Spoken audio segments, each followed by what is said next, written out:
This should be played at high volume. This should be played at high volume. This should be played at high volume.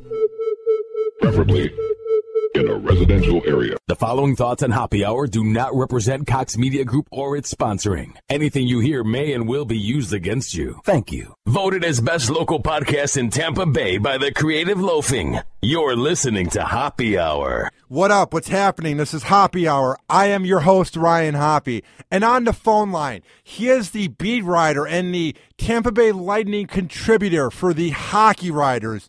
Dan Herrejon is on the phone line. What's up, man? Hey, how are you, Ryan? I'm doing good. I don't know a lot about sports when it comes to like breaking it down, and I've been wanting to expand the show, so I'm pretty pumped to have you on as like the Tampa Bay Lightning analyst.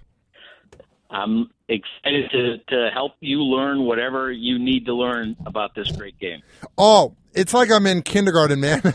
I have a lot of learning to do. I barely know any of the terms in hockey, so I want to ask you this. How would you describe everything going on this season? Well, it's, you have to know what happened last season in order to understand this season a little bit better. And the Lightning last year were 2 victories away from hoisting the Stanley Cup. They played the Chicago Blackhawks in the Stanley Cup final, and while it was disappointing not to win the Cup, nobody, including many of the fans here in town, did not expect them to go on that long playoff run.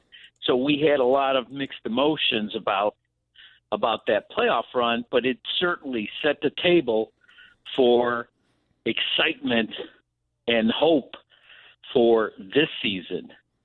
And the Lightning, after struggling for most of the season, just a few weeks ago, 3 weeks ago, put together a 9-game winning streak that got them back for temporarily into first place in their division. And it looks like they are on their way to another playoff berth. They have 13 games left in the season, so come the end of the season, they should lock up another playoff berth, and we'll see what happens in the playoffs. That's the real season, by the way.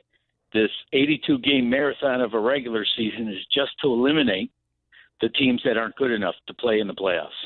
And now I do know this about hockey. A lot of times the teams that get hot at the end of the season or the lower seeds are the ones to watch out for. So what is your take on the Lightning if they were to make it to the playoffs?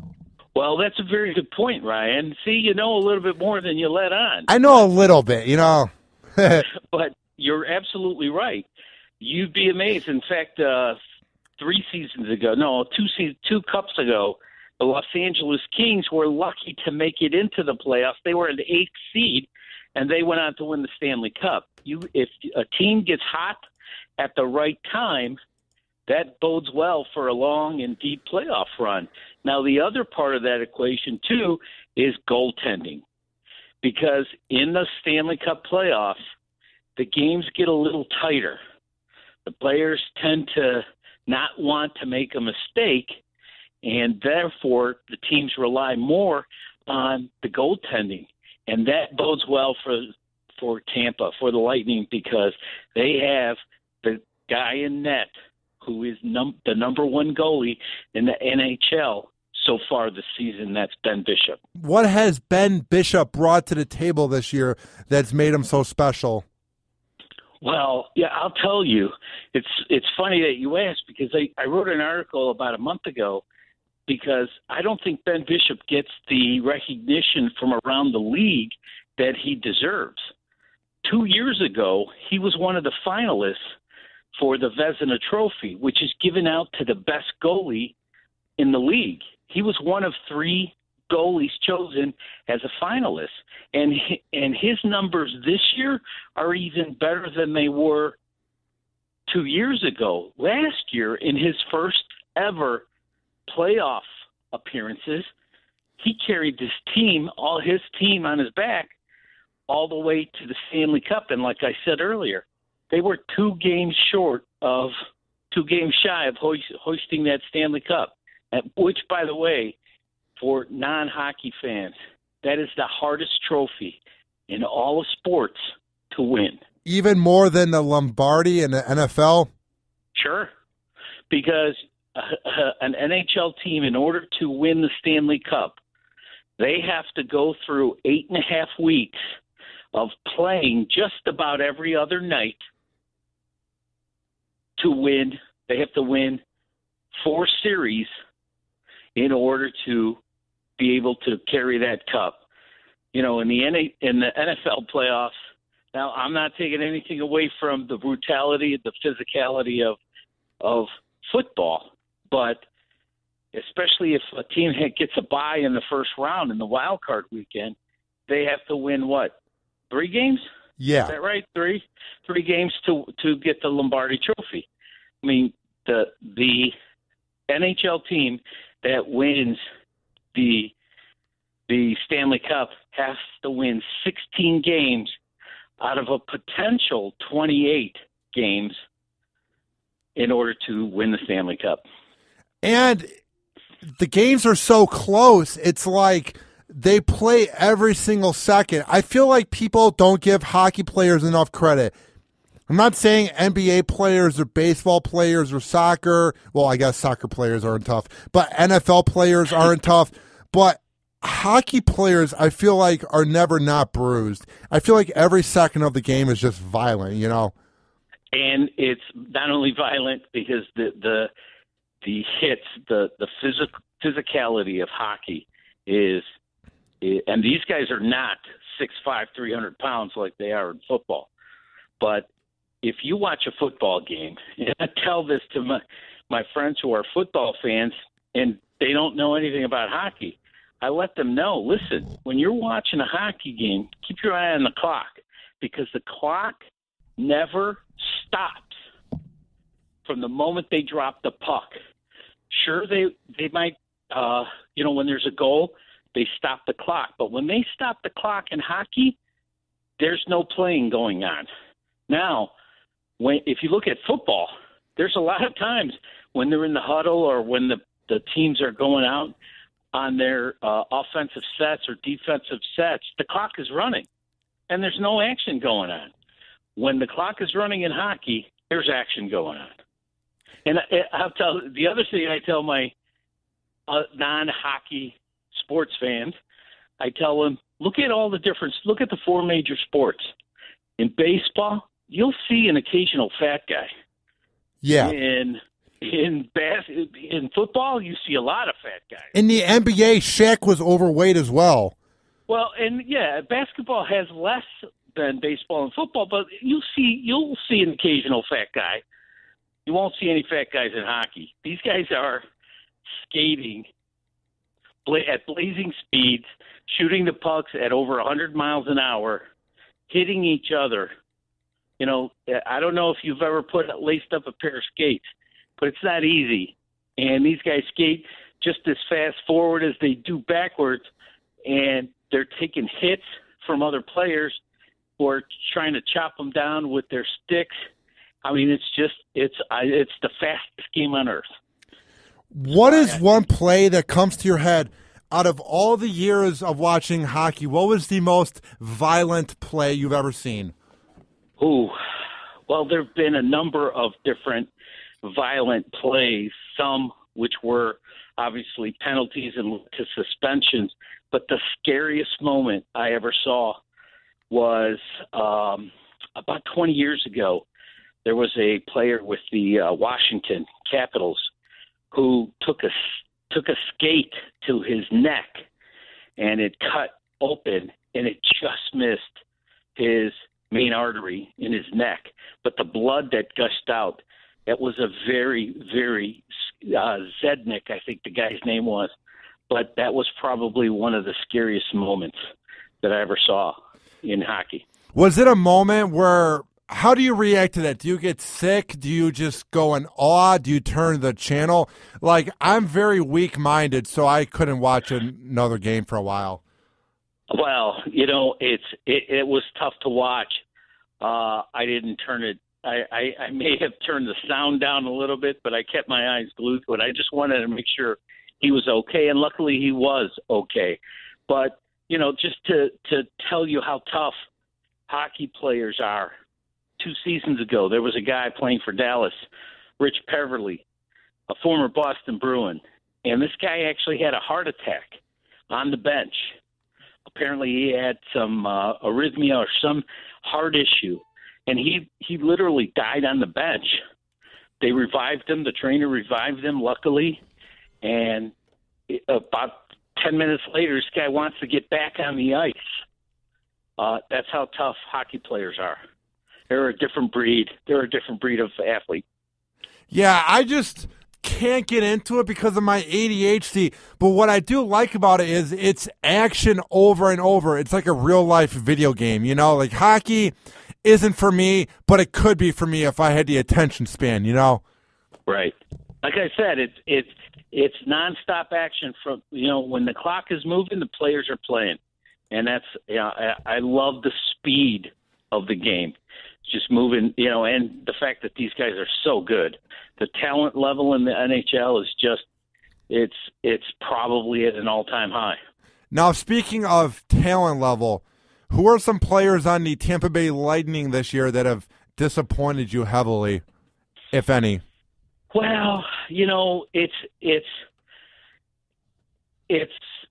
a tough question to answer because you look at a guy like Steven Stamkos, and I'm not saying he's disappointed me, but here's a guy, he's the captain of the team, and I think he's also, for those of you who don't know, he's also in the last year of his contract. So this is a potential unrestricted free agent, which means he can sign after the season.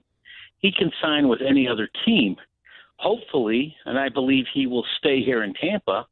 But I think that the pressure and the weight of that has weighed him down a little bit, although Stamkos has still scored. He's at 32 goals for the season, so I'm not disappointed in his performance. I just think I saw from time to time throughout the season that maybe he wasn't at his best, for a number of different reasons that were off-ice reasons.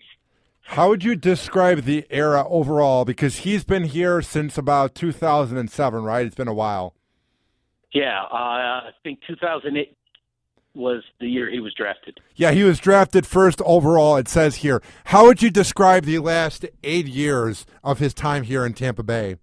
Well, Steven is an elite talent. He is, without a doubt, one of the top scorers since he's been in the league. I think only Alex Ovechkin has scored more goals in the NHL than Steven Stamkos. So without a doubt, Stamkos is an elite NHL scorer, hands down. Now, 5 years ago, they went through an ownership change. The old owners, they were called the Cowboys. It was Orikulis was one of them. He's many people know him as one of the producers of the Saw movie series. Those are the worst movies. I'm not into watching people get cut in half. Well, and I'm not either, but that's where he got his fame. He and another guy were the partners in the team, and they really – this is a team that won the Stanley Cup back in 2004, and under the last ownership, the previous ownership, their talent was dwindling. They got rid of most of the players from that Stanley Cup team, and fan interest was probably at an all-time low before the new owner, Jeff Vinik, bought the team, now coming up on 6 years. But the move that Jeffrey Vinik made, the best move he made, I believe, was hiring Steve Yzerman as the vice president and general manager and giving him complete control of the operations of the hockey team. Because since in the Yzerman era, they have made the playoffs 3 years in their first 5, and it's going to be 4 in their first 6 come at the end of this season. I think and clearly Yzerman has built this team around his captain, Steven Stamkos. So I think that's how I would describe the Stamkos era. I think Stamkos and Yzerman are tied at the hip, if you will, and hopefully he'll be here for another 10 years, and we can see a few, 2 or 3 Stanley Cup championships. That would be wonderful. Is it just me, or it seems like the 2004 team is overlooked just because hockey wasn't as big back then? It was before the lockout, and it was before social media. I just feel like people don't realize how good the team in 2004 was. Well, and you know what? Because I'm glad you mentioned the lockout, but because of the lockout, that was the last team to win a Stanley Cup before the lockout. But because of the lockout, that team never got an opportunity to defend their cup. Yeah. And that is still, I think if they had that opportunity, who knows what they could have done, because much like the team now, they were very, very young. They were one of the youngest teams in that season that they won the cup to get into the playoffs. I mean, you look at a guy like Vinny Lecavalier, who was 24 or 25 at the time. Even Marty St. Louis was only about 28. Brad Richards was 23. These are guys who, up until this season, were still playing in the league. These were talented guys. Dan Boyle, who's playing with New York this year, he was on this team. I mean, they were loaded with talent and young talent. With a cup under their belt, to me, it's still it still angers me a little bit that they never got a chance to defend that cup. How heartbreaking was it? I was not watching the NHL back then, so I have no idea what the vibe was like. But how heartbreaking was it during that lockout? Oh, it was, especially for a hockey fan like I am. I didn't know what to do. You don't know what to do. It's like I was watching, I'll tell you, I watched the DVD of the 2004 championship about 100 times. Really? I mean, oh yeah. I went through major withdrawals, and I'm sure a lot of hockey fans in town, they went through the same thing. Actually, hockey fans throughout the U.S. and Canada probably went through the same thing. Never again. They should never let that happen again. I've heard enough and I've seen enough of what Gary Bettman has done, and I will say he is the worst commissioner in sports, and Roger Goodell has tied him there. What is your take on Gary Bettman? Yeah, he's, but people should know that in all of the major sports, the commissioner works for the owners. Of course. So, what Bettman has done, some of the things that he's done for the league have been good for the owners, for the ownership. They haven't necessarily been good for the fans. And look at this past All-Star game. They throw out this partial voting of All-Stars to the fans. Well, the fans, especially in the Western Conference, they loaded it up with this journeyman player, this guy who's been in the league for 15 years, but he clearly wasn't an all-star caliber player, John Scott. And he gets voted, not only voted on the team, gets voted the captain of the Western Conference. Well, Gary Bettman and people in the NHL offices, they tried to talk him out of playing in the All-Star game. I mean, when that word got out that happened, it's just another black mark against Bettman and his commissioner's office. What are some other black marks that he has added since he is such an atrocious commissioner? That's me saying it too. I don't watch much hockey, but there's nothing about the man that I like. Well, I'll tell you, there's just been so many different things that he has done. Again, I don't think he takes the fans into consideration. Keep in mind, they're on NBC right now, but a few years ago, you couldn't see him anywhere. You couldn't see him anywhere. And that was, he's been the commissioner for, I think, the last 26 years now.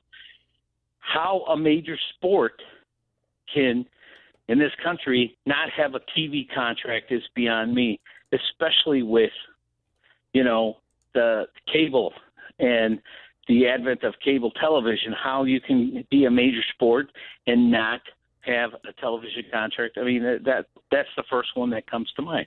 They're on NBCSN now, and I think NBC does a great job.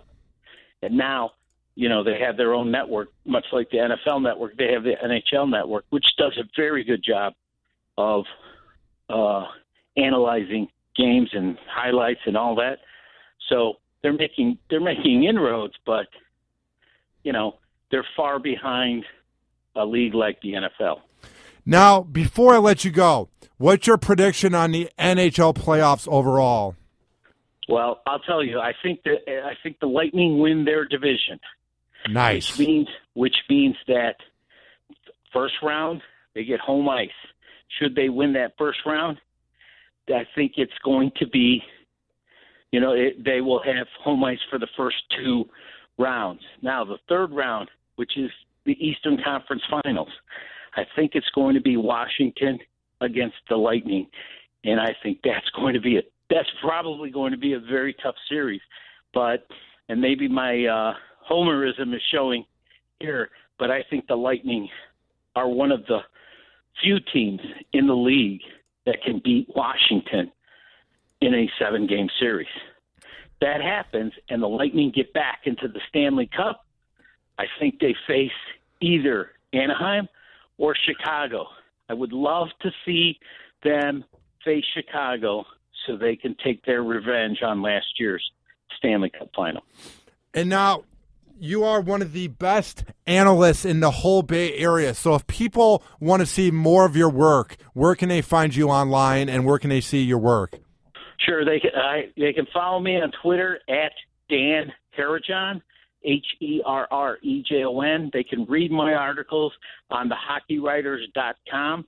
I usually have one or two articles a week, and it's always Lightning related. Well, dude, keep up the good work. I've been meaning to get you on. I'm lazy in my own weird way where so many people message me that I almost forget to get back to everyone. So I'm glad we were finally able to do this segment, and you're definitely the hockey analyst for Hoppe Hour, man. Sounds good. Thank you, Ryan. All right, thank you. Have a good rest of the day, Dan. You too. All right, Take bye. care. Bye. Hoppe Hour. Hoppe Hour.